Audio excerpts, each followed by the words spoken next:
And I can tell you today, I have no fear of sitting here, that fear of someone is going to kill you, or even someone stealing my camera that I'm shooting on right now.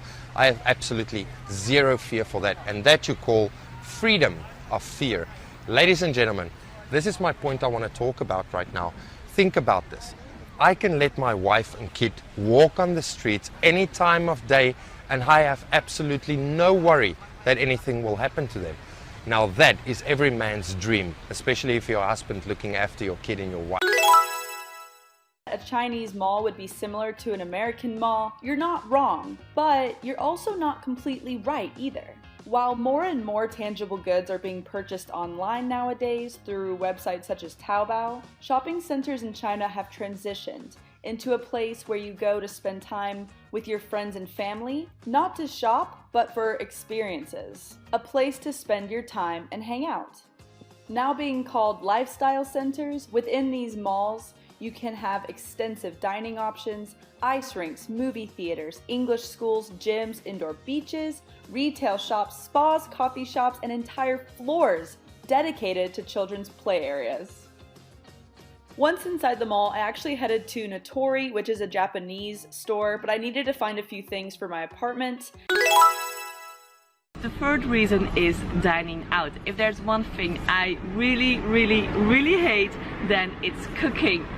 Oops, the millennials generation. But China is just making it so easy for me to just get some food here on the street. Of course, you have like the fancy luxury restaurants, and if I wanna, if I'm craving for some pasta or like a nice salad with like a good juice or some sushi, of course, I can just get it. But also like here, the restaurants can be so affordable. Like I can already have like a great meal for just like 10-15 RMB, which is just really affordable.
We pay for our apartment 1,550 yuan per month.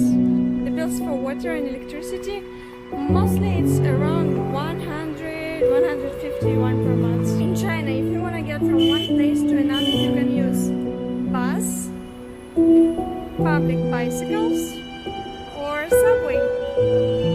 Here in the south in Foshan, if you want to take a bus, it will cost 4 yuan.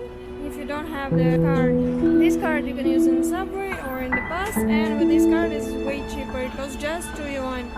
If you don't want to take a bus and you don't have to go very far, you can take one of these public bikes. It's very easy. You just have to have an application, scan QR code, and it costs just 2 yuan. 2 yuan per hour, as far as I remember. Morning. I need some breakfast, so I've ordered some Xiaolong bao to be delivered.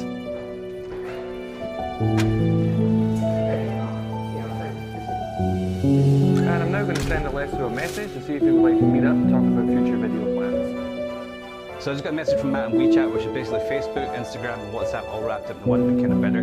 If you ever come to China, this is how everyone communicates, so you probably have to download it. So I'm agreeing to meet Matt later, and I'm also noticed I'm out of coffee. So what I'm going to do is I'm going to use WeChat still, go into my favorite coffee supplier's account, and order some new coffee to be delivered, and pay, and that's all be done without leaving WeChat.